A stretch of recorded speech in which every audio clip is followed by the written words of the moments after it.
Next आपला disease आहे विद्रदी. व्रणशोथ झाल्यानंतर विद्रदी आहे. विद्रदी म्हणजे लगेच एकदम ॲब्सेस फॉर्मची लक्षणं दिसतात. ॲब्सेस म्हणजे ही प्रोसेस अमावस्था, पश्चमान अवस्था, पक्वावस्था ह्या 3 अवस्थेत न जाता सरळ आपल्याला पस फॉर्मेशन दिसते. त्याला म्हटलेलं आहे विद्रदी. चरकांनी आणि वाकवटांनी व्याख्या केलेली आहे. दुष्ट रक्त अतिमात्रत्वात सवयी शीघ्रम विदह्यते तथा शीघ्र विदाहित्वात विद्रदी इति विधीयते. अतिमात्रे दुष्ट रक्त असल्याने शीघ्र विदाह होतो, म्हणून याला विद्रदी असे म्हणतात. ही चरकांनी केलेली आहे व्याख्या. आणि सुश्रुतांनी संप्राप्ती सांगितले.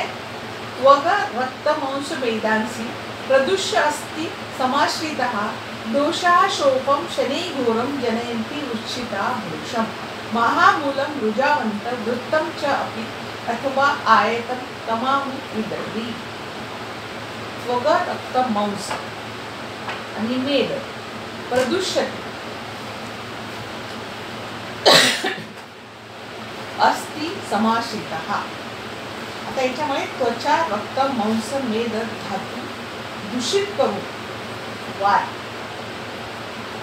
म्हणजे त्वग, रक्त, मांस, मेद आणि अस्थि यांच्या आश्रित दोष वाताच्या प्रेरणेने एकत्र येतो. जेव्हा हा शोध महामूलम अस्त्यादी गंभीर धातूंमध्ये जातो तेव्हा त्याला विद्रदी म्हटलेलं आहे. म्हणजे व्रणशोथाची जी संप्राप्ती सांगितली आहे, त्वग मांस स्थायी सांगितलेली आणि विद्रदीची संप्राप्ती सांगितलेली आहे. त्वग रक्त मांस मेद प्रदुष्यति अस्ति समाश्रितः. इतक्या दोषः शोकं शनैः घोरं जनयन्ति उच्छिता भूषं. म्हणजे शोक म्हणजे घोर म्हणजे भयंकर असा महामूल, ज्याचं मूल हे ब्रॉड असते. महामूल रुजावंत वृत्तम गोल प्रकारचा किंवा महामूल वृत्तमच्या अथवा आयतम कुठल्याही प्रकारच्या कुठल्याही आकाराचा ज्याचं बेस खूप ब्रॉड असतो. म्हणजे आता अमावस्था, पश्चमान अवस्था पण त्वग मांस स्थायी सांगितली. म्हणजे त्याच्यात त्वग मांस स्थायी शोधून मग तो डीपर स्ट्रक्चर मध्ये जातो. पण विद्रदीमध्ये आपल्याला हे लक्षात येते की डीप भागामध्ये त्वचा, रक्त, मांस, मेद, अस्थि पर्यंतच्या याच्या पासून सुरुवात होते. त्याची स्किन पासून सुरुवात होते आणि त्याची गंभीर धातूपासून सुरुवात होते. चरकाचार्याने विद्रदीचे 2 प्रकार बाह्य आणि अभ्यंतर सांगितलेले आहे आणि वाग्भट आणि सुश्रुतांनी 6 प्रकार सांगितलेले. तर याच्या 6 प्रकारामध्ये ते वाचून आपल्याला हे करायचं आहे. पण अभ्यंतर विद्रदी पण सांगितलेली आहे. अभ्यंतर विद्रदीचंही तेवढे स्थान आपल्याला माहिती असणं आवश्यक आहे. ते बाकी प्रकार ठीक आहे, ते वाचून घ्यायचे, तुम्ही त्याची लक्षणं वाचून घ्यायची वातानुसार, पित्तानुसार, कफानुसार. परंतु सगळ्यात महत्त्वाचं आहे अभ्यंतर विद्रदी. अभ्यंतर विद्रदी म्हणजे all types of abscesses which occurs in the any organ. आता ऑर्गन म्हटल्यानंतर कुठले कुठले ऑर्गन आपल्याला लक्षात घ्यायचे आहेत ते ऑर्गन किंवा विशिष्ट जागा शरीरामध्ये इंटरनल ऑर्गन अभ्यंतर विद्रदी. तर त्याचं कोरिलेशन आपण मॉडर्ननुसार अभ्यंतर विद्रदी म्हटल्यापेक्षा इंटरनल ऑर्गनमध्ये कुठे कुठे इन्फेक्शन होऊन ॲब्सेस फॉर्म होतो, विद्रदी फॉर्म होते, ते या ठिकाणी कोरिलेट आपल्याला करायचं आहे. हे सगळ्यात पहिले या ठिकाणी गुद सांगितलं. गुदाच्या ठिकाणी होणारी विद्रदी, बस्ती म्हणजे ब्लॅडर, नाभी, कुक्षी, वंशन, वृक्क, यकृत, प्लीहा, हृदय आणि फ्लो हे 10 स्थानं सुश्रुतांनी सांगितलेली आहे. अभ्यंतर विद्रदीची ही तोंडपाठ मुखपाठ असायला पाहिजे. त्याचं कारण असं की ह्या 10 स्थानं जे मॉडर्ननुसार आहे त्याच्यावर प्रश्न हमखास येतो, अंतर्विद्रदीची स्थाने सांगा. आणि अंतर्विद्रदीची स्थाने सांगून वृक्काच्या ठिकाणी होणाऱ्या विद्रदीचे वर्णन करा. म्हणजे ॲब्सेस इन द किडनी, यकृताच्या ठिकाणी विद्रदीचे म्हणजे लिव्हर ॲब्सेस, हे तुम्हाला वर्णन करायला लागते. आणि आता याची स्थानं कशी गृहीत धरायची. नाभीच्या वरच्या भागात सुश्रुतांनी नाभे रूप रूपरिजा पक्वा यावत ऊर्ध्वमितरे त्वधा जीवन्ति अधो निस्तेषु स्रतेषु न जीवन्ति ऋत अभिवस्तिवर्जा एतेषु भिन्नेषु बाह्यतः जीवेत कदाचित पुरुषो नेतरू कदाचन. साध्यासाध्यता सांगितली कोणता व्याधी. तर आधी आता याच्यात सांगितलेलं आहे याचं वर्णन सांगताना श्लोक पाठ करायची गरज नाही आहे, परंतु आपल्याला अभ्यंतर विद्रधीची साध्यता सांगितलेली आहे. आता त्या काळानुसार व्याधीचे निदान तर केलं त्यांनी की अभ्यंतर भागातही आपल्याला विद्रधी मिळते. जशी त्वचा रक्त मांस मेद अस्थिपर्यंत जशी मिळते तशीच अभ्यंतर भागामध्ये सुद्धा विद्रधी होते हे तर ज्ञान होतं, पण तो treatment due to the lacuna of और अँटीबायोटिक सगळ्यात महत्त्वाचं अँटीबायोटिक नव्हते. किंवा निदान करत असताना तिथपर्यंत लॅप्राटॉमीचं एवढं त्याचं कारण संज्ञानाश लॅप्राटॉमीचं ज्ञान होतं पण संज्ञानाश करता येत होता म्हणून साध्यत्व सांगितलं आहे. नाभीचा वरचा भाग म्हणजे आता यकृत क्लोम प्लीहा ग्रहणी आमाशय आणि हृदय जे 10 स्थानी सांगितलेले आहेत त्याच्यातले कोणते विद्रधी असाध्य आहेत किंवा घातक आहेत. तर नाभीच्या वरच्या भागात होणाऱ्या विद्रधी पक्व झाल्यावर त्याचा स्राव वर जाऊन मुखनासालीमधून निघतो आणि तसेच नाभीच्या खालच्या भागातले म्हणजे वृक्क बस्ती वंशन गुद भागातील विद्रधीचा स्राव गुद व मूत्र मार्गातून. आपल्याला माहिती आहे की काय काय होऊ शकते. हिमरेज कुठे होऊ शकते, पस फॉर्मेशन होऊ शकते. खालच्या बाजूने स्राव होणाऱ्या विद्रधीत मनुष्य ठीक होऊ शकतो, पण ऊर्ध्व मार्गाने होणाऱ्या विद्रधीत होऊ शकत नाही. हृदय नाभी बस्ती या ठिकाणचे जे विद्रधी आहेत हे कधीही त्वचेवर बस्ट होत नाही. ते इंटरनल इन्फेक्शन करणार आणि असाध्य असतात. मनुष्य जीवित राहू शकत नाही हे या ठिकाणी सांगितलं आहे. बाकीचे सगळे जे आहे ते साध्य होऊ शकतात एवढं सांगितलं. पण आपल्याला याच्यामध्ये हे 10 स्थानं माहीत असणे आवश्यक आहे आणि मॉडर्ननुसार त्यांची ट्रीटमेंट ज्या ज्या ठिकाणी सांगितलेली असेल ते करण्यासाठी आणि आयुर्वेदातही ट्रीटमेंट सांगितलेली आहे. आणि रक्तज विद्रधी नावाचा प्रकार सांगितलेला आहे. रक्तज विद्रधी हा कुठे कुठे होतो, फक्त स्त्रियांमध्ये होतो. स्त्रीनाम प्रजातानाम गर्भस्त्राव किंवा गर्भप्रात झाल्यास किंवा प्रजाता म्हणजे स्त्रिया जर प्रसव झालेली स्त्री जर अहितकर आहार विहार घेत असेल तर त्यांच्यामध्ये रक्तविद्रधी होतो. म्हणजे गर्भाशयाशी संबंधित रक्तविद्रधी सांगितलेला आहे. अस्थिविद्रधीमध्ये अस्थिविद्रधीचे लक्षण सांगितलेले आहे. विकार हा शल्यभितो अयम क्लेश एक आतुरचीरः अस्य कर्माणां व्याधी आतुरतु लभते यदा ततो मेद प्रवाह स्निग्धं शुक्लं शीतमयो अवरुद्धो भिन्ने अस्ति निस्रवेत पूयं तद अस्ति गतविदुः विद्रधी शास्त्रकुशलः सर्वदोष रुजावहम्. जेव्हा अस्थिविद्रधी अस्थिनाल अंतर्गत उत्पन्न होतो. अस्थिनाल म्हणजे आता या ठिकाणी अस्थिनाल कोणत्या याच्यामध्ये नलिकामय अस्थि असतात जे लॉंग बोन्स आहेत. आता या ठिकाणी आपण अस्थिविद्रधी याचं कोरिलेशन सुश्रुतांनी वर्णन करत असताना कशाशी केलेलं असावं याचं इंटरप्रिटेशन आपल्याला करता आलं पाहिजे. आता इथे या ठिकाणी अस्थिनाल शब्द आलेला आहे.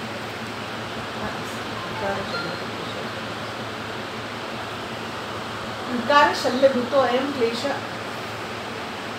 एक ओळ सुटली आपली श्लोकाची.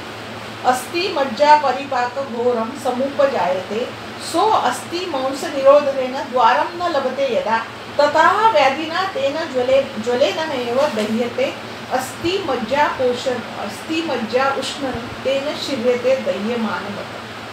जेव्हा विद्रधी अस्ति नालगत अंतर्गत होतो, अस्थिच्या पोकळीमध्ये जेव्हा विद्रधी निर्माण होतो तेव्हा चिकित्सा न केल्यास कालांतराने मज्जेचा भयंकर पाक होऊ लागतो. जेव्हा ह्या मज्जेच्या पाकास अस्थि तसेच मांसाच्या निरोधामुळे बाहेर निघण्यास मार्ग मिळत नाही तेव्हा व्यक्ती व्याधीमुळे अग्नीप्रमाणे दाहाने जाळल्याप्रमाणे अनुभव करतो. तसेच अस्थि नष्ट होतो. ह्या अस्थिगत मज्जा परिपाक रूपी शल्यभूत विकाराने रोग्याला क्लेश होतो.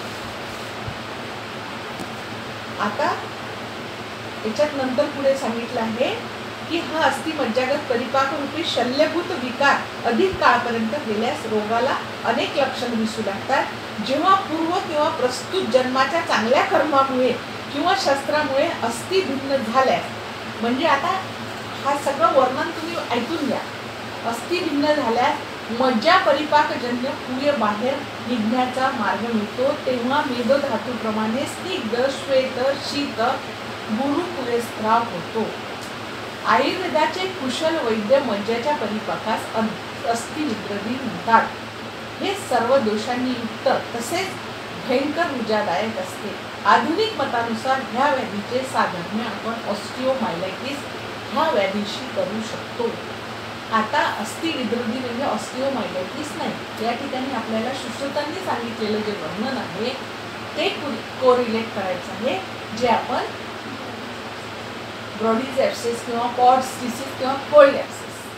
कोल्ड ॲब्सेसचं वर्णन पाहताना आपल्याला सगळ्यात पहिले सांगितलं की कोल्ड ॲब्सेस कुठे होतो? लॉंग बोनच्या एंडच्या ठिकाणी. त्याची तुम्हाला पॅथोफिजिओलॉजी सांगितली होती की कसा होतो, काय होते, की ट्युबरक्युलर इन्फेक्शन होऊन बोन डिजनरेट व्हायला लागतो आणि बोनमध्ये बोन मॅरो जो आहे तोही डिजनरेट व्हायला लागतो. आणि डिजनरेटिव्ह मटेरियल जे असते ते त्या लॉंग बोनच्या ग्रॅव्हिटीने, जसा माणूस उभा राहतो किंवा त्या बोनची जशी ग्रॅव्हिटी असते त्या ग्रॅव्हिटीच्या ठिकाणी एंडच्या ठिकाणी स्वेलिंग निर्माण होते. आणि ते स्वेलिंग जर आपण पाल्पेट केलं तर कोल्ड ॲब्सेसचे लक्षण आहे. ॲब्सेसची लक्षणं येतात तर cold abscess, non reactive abscess तो असतो आणि तो त्वचेच्या ठिकाणी येऊन बस झाल्यास त्या ठिकाणी ॲब्सेस किंवा सायनस फॉर्म.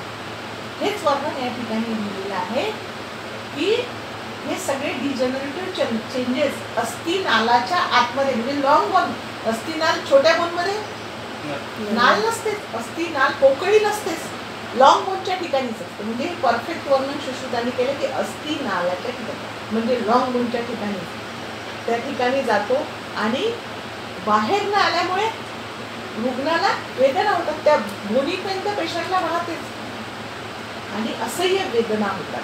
पण आता आपण ट्रीटमेंट करतो म्हणून वेदना होणार नाहीत रुग्णाला, परंतु ते डिजनरेटिव्ह चेंजेस होईपर्यंत, स्किनमध्ये येईपर्यंत त्याच्यातून जो स्त्राव होतो त्या स्त्रावाचं वर्णन केलेलं आहे स्निग्ध, श्वेत, शीत, कोल्ड ॲब्सेसमध्ये असलेल्या मटेरियलचं वर्णन जे केलेलं आहे ते या वर्णनाशी साधारण आपल्याला दिसते.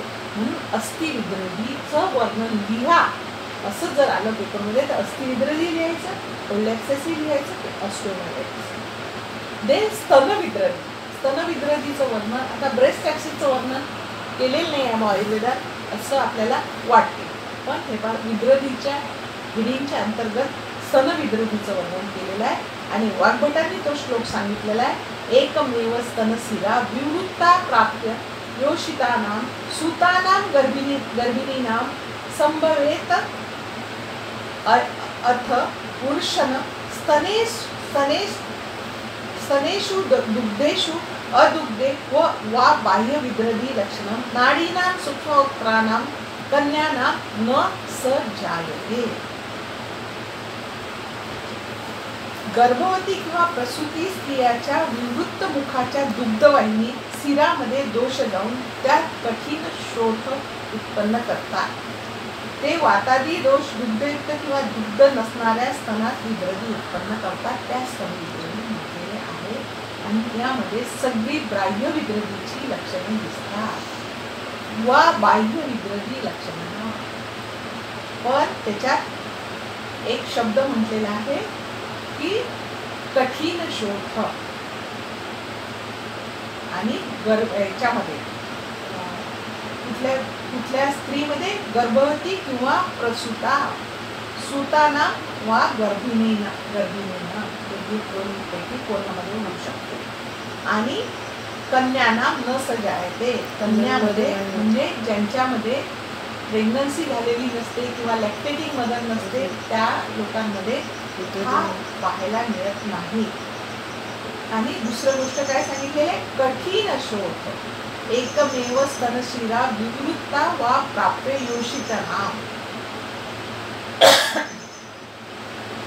स्तनविद्रवी पण सांगितलं, पण हे वाक्यकांनी वर्णन सांगितलं, हे लक्षात ठेवायचं. स्तनविद्रवीचं विद्रवीची चिकित्सा, विद्रवीची चिकित्सा, विद्रवी जर आम अवस्थेत असेल तर शोथाप्रमाणे चिकित्सा करावी. आणि नंतर पाक झाल्यानंतर विद्रवी सर्वमेव शेफवत शोफवत समुपचारे, शोफाप्रमाणे चिकित्सा करावी. शेषेषु आमेषु कर्तव्य करीत शोफवत क्रिया प्रततच हरेत रक्तम पक्वेतू व्रणवत क्रिया. पक्व झाल्यावर व्रणाप्रमाणे चिकित्सा करण्यास सांगितलेली आहे. नंतर वातज चिकित्सा, वातज विद्रवीची, पित्तज विद्रवीची इंडिव्हिज्युअल चिकित्सा सांगितलेली आहे. पश्चमान विद्रवीची, पक्व विद्रवीची चिकित्सा सांगितलेली आहे. मज्जागत विद्रवीची पण चिकित्सा सांगितली आहे, ती पण वाचायची आहे. स्तनविद्रवीची चिकित्सेमध्ये सांगितलेलं आहे. स्तनविद्रवीमध्ये उपनह वर्ज केलेला आहे. सगळ्या विद्रवीमध्ये सप्तविध उपक्रम करा तुम्ही, शोभवते, परंतु उपनह चिकित्सा वर्ज सांगितलेली आहे. मॉडर्नमध्ये सुद्धा ब्रेस्टमध्ये हॉट फिमेंटेशन वर्ज करायला सांगितलेलं आहे. पश्चमान अवस्थेतही उपनाह मांडू नये, कारण जास्तीत जास्त ब्रेस्ट टिश्यू डॅमेज होती. आणि सुश्रुतांनी सांगितलं की मृदू मांस असल्यामुळे त्या ठिकाणी कोथ लवकर होईल उपनाह केल्यामुळे, म्हणजे सगळे ब्रेस्ट टिश्यू इन्व्हॉल्व होतील. वेदना कमी करण्यासाठी उत्संगी बंधच मांडावा, म्हणजे ब्रेस्ट सपोर्ट. आपण आजही ब्रेस्ट सपोर्ट देतो. आमावस्थेत लेपगोळीचा लेप करावा. पक्वावस्थेत रक्तवाहिन्या, पृष्ठभाग व स्तनचुचूक सोडून काळजीपूर्वक छेद घ्यावा, कारण स्तनवाहिनीचा छेद झाल्यास नाडीव्रण सायनस होऊ शकतो, नाडीव्रण होऊ शकतो. स्तनविद्रवी तिर्यक छेद घ्यावा, रेडियल इन्सिजन. पक्वेतू दुग्धहारिणी प्ररिभूत नाडी कृष्णं च चुचुकं युगं विद्रवीं सस्रं आमे विदाहिनी तथैव गते च पाक धात्र्या सनो सततम एव च निर्दुग्धहित. स्तनविद्रवीच्या प्रत्येक अवस्थेत धात्रीच्या स्तनातून वारंवार दूध काढण्यास सांगितले. आजही मॉडर्न सायन्समध्ये हेच सांगितले आहे. विद्रवीच्या अमावस्थेत त्या विदग्धतेपासून वाचवण्यासाठी, पाकापासून वाचवण्यासाठी, पक्वावस्थेत नाडीव्रणापासून रक्षा करण्यासाठी वारंवार स्तनातून दूध काढून टाकावे. याकरिता आचूषण यंत्राचा उपयोग करण्यास सांगितला. हे म्हणजे याच्यामध्ये सगळ्यात महत्त्वाचं अभ्यंतर विद्रवी, बाह्य विद्रवीचं वर्णन आलेलंच आहे. त्याची संप्राप्ती, त्याची व्याख्या, विद्रवीची चिकित्सा, चिकित्सेमध्ये दोषानुसार वेगवेगळी चिकित्सा सांगितलेली आहे, पण सप्तविध उपक्रमाप्रमाणे चिकित्सा सांगितलेली आहे. स्तनविद्रवी वेगळ्या हेडिंगखाली आपल्याला वाचायचं आहे. स्तनविद्रवी, अस्थिविद्रवी वेगळ्या हेडिंगखाली बघायचं आहे. अभ्यंतर विद्रवी हे सगळं आपल्याला वेगळ्या हेडिंगखाली एक स्पेशल नोट करायचं. Then what is abscess.